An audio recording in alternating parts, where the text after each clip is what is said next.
Un año complejo, difícil de explicar si uno lo puede poner en esas características, este 2021 que se va, y no por nada es que decimos esto, porque si miramos números, si miramos indicadores, podemos ver, por ejemplo, que el Producto Bruto Interno estaría creciendo en comparación con el 2020 un 10% o algo más incluso. Que la industria va a crecer por encima del 12%, según lo que ha dicho la UIA. Ahora, mientras tanto, todavía la Argentina mantiene un desempleo del 8,2%, la inflación que hasta noviembre lleva un acumulado del 45%, y la pobreza, el dato o uno de los datos que más duelen, si se quiere, que se ubica en el 42%. Para conversar al respecto de esto, ver si le encontramos una explicación o no, voy a saludar al director de la Fundación Libertad y Progreso, Aldo Abrán. Aldo, muy buenas tardes, ¿cómo estás? Buenas tardes, un gusto estar charlando contigo. Igualmente para nosotros, Aldo, y la verdad que estamos un poco como atónitos cuando analizamos estos datos, estos indicadores, porque evidentemente no van todos para el mismo lado. Y uno debiera pensar que si hay un crecimiento de estas características, como decíamos, con la industria y el PBI subiendo en 2 dígitos, bueno, quizás deberían mejorar otros indicadores, pero eso no será. ¿Por qué crees que está sucediendo esto, Aldo? Mira, primero que nada, es cierto que se ha recuperado mucho la economía, pero en gran parte es porque hemos tenido como país un enorme aumento de sueldo. Nuestros productos exportables han tendido a subir mucho, muchísimo, fundamentalmente porque los bancos centrales de los países desarrollados estuvieron emitiendo para sostener sus economías ante la pandemia y eso depreció las monedas, entre otras el dólar, y por lo tanto, como la moneda, el dólar, es la unidad de cuenta para el comercio internacional, al achicarse el valor del dólar, subieron nuestras exportaciones. Pero también es cierto que subieron porque toda esa plata fue a buscar economías emergentes para invertirse, toda esa plata que sobraba en el mundo, porque en los países desarrollados los rendimientos eran muy bajos, entonces preferían economías emergentes con más rendimiento, también es cierto, más riesgo,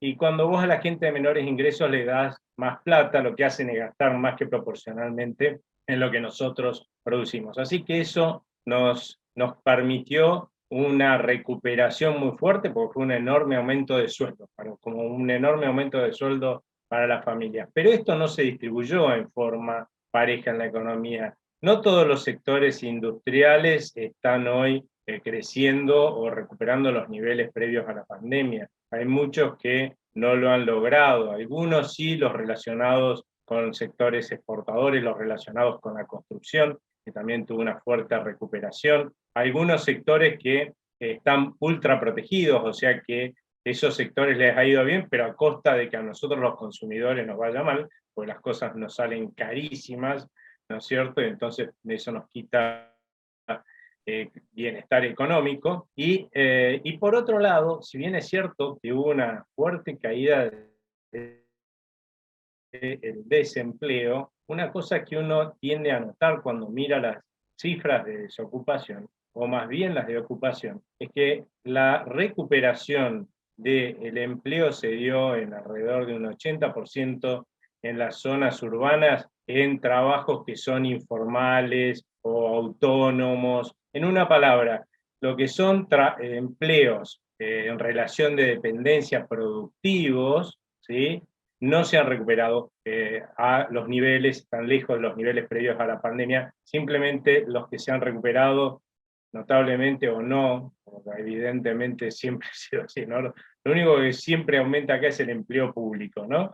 Lo otro que también siempre aumenta es la informalidad, porque los argentinos hemos aprendido a hacer buscas, básicamente, Uh -huh. ¿no? O sea, no conseguís un trabajo formal en relación de dependencia porque lo perdiste, y bueno, cuando hay que salir a trabajar, salís a rebuscártela como podés, ¿no? Entonces, no debería extrañarnos que haya muchísima gente que no haya recuperado su calidad de vida previa a la pandemia, y hoy realmente la sensación en la sociedad sea que este numerito que publica el INDEC parece dibujado, ¿no?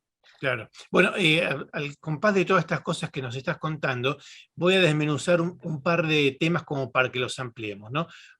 Cuando vos decís que los dólares fueron a buscar economías emergentes y describís muy bien el proceso de inflación que tuvieron algunos países, Estados Unidos hoy en día se debate entre volver a recuperar justamente la fortaleza de su moneda, del dólar, y para eso va a tener una política concreta que va a impactar seguramente los mercados emergentes porque van a subir las tasas de interés en Estados Unidos y eso va a hacer justamente que funcione como una aspiradora justamente en Estados Unidos para que vuelvan los capitales hacia allí.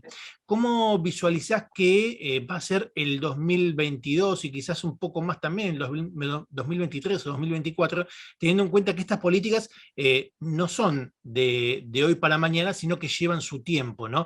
Cuando la Reserva Federal de Estados Unidos comienza con este proceso, le lleva un ciclo por lo menos poder establecerlo. ¿Cómo imaginas que va a ser eso para Argentina? Mirá, los vientos durante 2022 se van a volver crecientemente en contra para la Argentina, los vientos internacionales, de la misma forma que fueron fuertemente, fuertemente a favor en el último año y pico, ¿no? Así que eso es preocupante porque la verdad es que uno de los sostenes del cepo ha sido hasta ahora, aquí del Banco Central, para no caer en una quiebra, ha sido esta fuerte recuperación de las exportaciones, ¿no?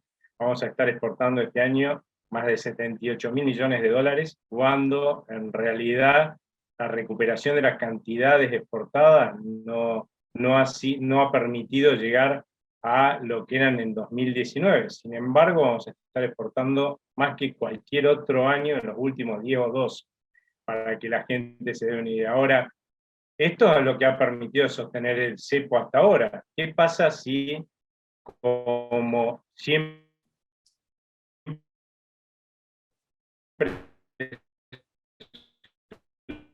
sucede con los cepos, excepto cuando... Y a eso le agregamos que los precios internacionales bajan. ¿Cómo se hace para sostener un cepo cuando las exportaciones empiezan a bajar y empiezan a bajar cada vez más rápido, ¿no? Porque encima todo el modelo económico tiende a generarle una gran pérdida de competitividad al sector exportador, ¿no? O sea que hacia adelante las perspectivas son muy preocupantes en tanto y en cuanto hemos dejado de tener este empuje de los vientos internacionales. No solamente preocupantes en términos de un banco central que está en la absoluta insolvencia hoy, sino además de la capacidad de este gobierno de sostener la credibilidad en un futuro crecimiento sostenido en el tiempo. Yo creo que hacia mediados del año que viene va a quedar claro que de la misma forma que reestructurar la deuda privada no resolvió todos los problemas de la Argentina, tener la reestructuración de la deuda con el Fondo Monetario Internacional, a firmar un acuerdo con el fondo, tampoco va a resolver nada, y entonces es muy probable que empecemos a ver una economía en el segundo semestre en algún momento que empieza a dejar de crecer para empezar a caer, ¿no? Si eso es así, si el gobierno no reacciona resolviendo los problemas de fondo de la Argentina, yo creo que podemos llegar a tener una nueva profundización Aldo, de la crisis. ¿cómo estás viendo la situación de este consenso fiscal que se está planteando, donde se sospecha que va a servir para incremento de impuestos, por lo menos en las provincias y también hacia el interior de las provincias en las comunas?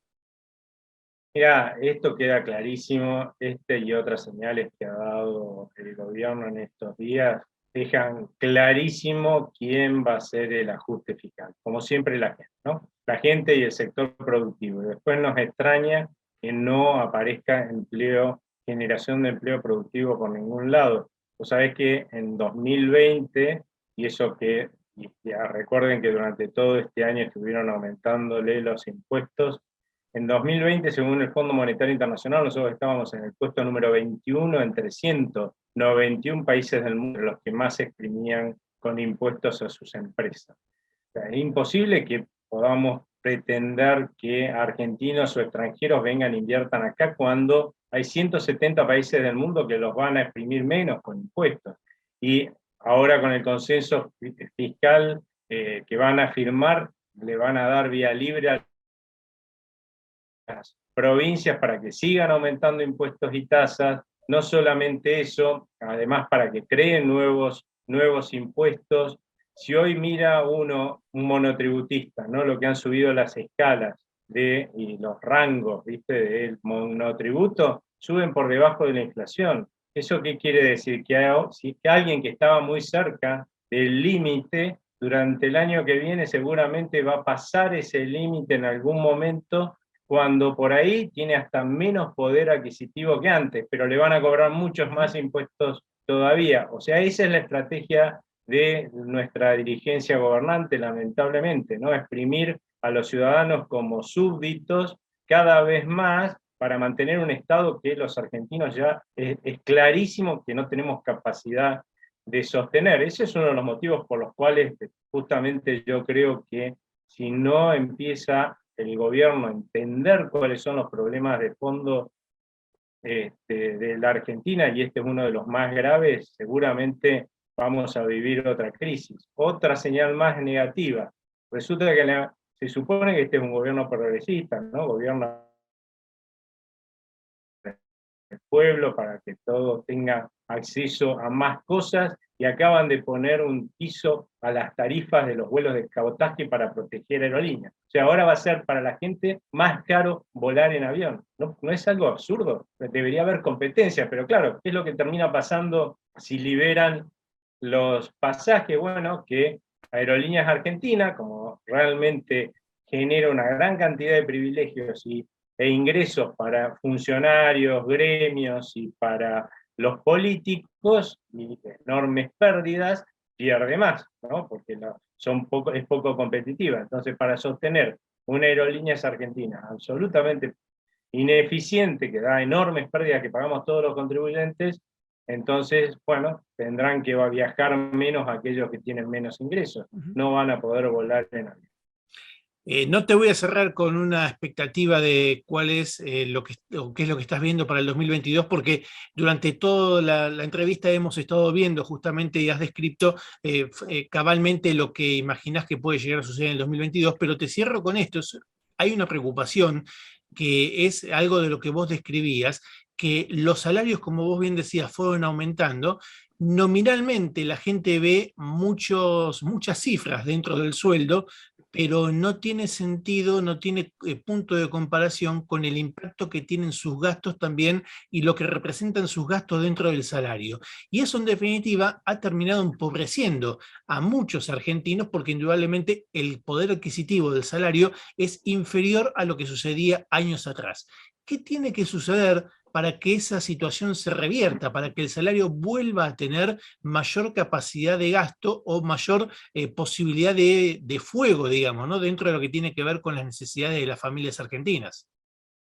Mirá, es tal cual lo que vos decís. Hoy estamos en niveles récords de porcentaje de gente que tiene un trabajo productivo en relación de dependencia, en blanco, y que está por debajo de la línea de la pobreza, ¿no? Pero eso no nos debería extrañar.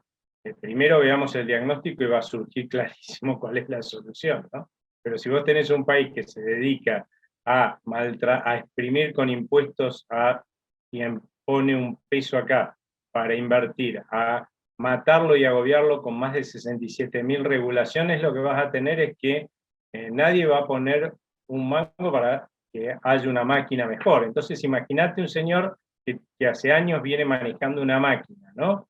En la cual obviamente ya el dueño no le interesa renovarla ni de casualidad, ni hacerle nada, entonces vos la vas atando con alambres en la medida que se va rompiendo, y ese trabajador va a producir cada vez menos. Eso es lo lógico, ¿no? Y también lo lógico es que nadie le va a pagar a un trabajador más de lo que ese trabajador produce. Conclusión, ese trabajador va a ganar cada vez menos, Y esa es la historia de empobrecimiento que hemos visto en el tiempo en la Argentina. Y por el otro lado, cuando el gobierno, como ha estado haciendo y sigue haciendo, se financia con el Banco Central, ¿qué es lo que hace? El Banco Central, para que pueda gastar de más, el Estado, el gobierno, imprime un papelito de colores que casi no vale nada, y resulta que mágicamente el Estado pasa a gastar más. No hay magia. La realidad es que ese papelito, como nadie lo quiere, como pasaría con las naranjas, si la gente no demanda una mayor producción de naranjas que baja de precio, pues ese papelito, como no lo quiere nadie, porque justamente baja su valor, y lo que está sucediéndole al peso es que pierde poder adquisitivo. O sea, los pesos que nosotros cobramos de sueldo, los pesos que tenemos ahorrados, todos pierden el poder adquisitivo, que es el poder adquisitivo que a través de esto que se llama impuesto inflacionario, se apropia el Banco Central para financiar al gobierno para que gaste más, pero a costa de que nosotros tenemos menos poder adquisitivo, o sea, somos más pobres y vamos a gastar menos. Entonces, ahí ya tenés dos explicaciones cabales de por qué el empobrecimiento en el tiempo de los argentinos y qué es lo que hay que hacer. Y bueno, si no empezamos a controlar el gasto, los excesos de gasto del Estado, y no empezamos además a bajar los impuestos, a bajar la cantidad de regulaciones excesivas que tenemos en el país, difícilmente que nos dejemos de empobrecer, porque nadie va a invertir. La única forma en que un país genera prosperidad y oportunidades de progreso para la gente, para salir de la pobreza, es con más inversión y un Estado que gaste lo que nosotros podemos mantener, ¿no? Porque si no, esta historia de decadencia se va a mantener en el tiempo. Aldo, te quiero agradecer porque durante todo este año has estado siempre dispuesto a conversar con nosotros, a llevarle a la audiencia todo ese conocimiento que te caracteriza, así que te deseamos lo mejor para el próximo 2022 y seguramente estaremos renovando el contacto a partir del año próximo. Que tengas muy buenas tardes. Muchas gracias, mis mejores deseos para ustedes también en el 2022 que se aproxima.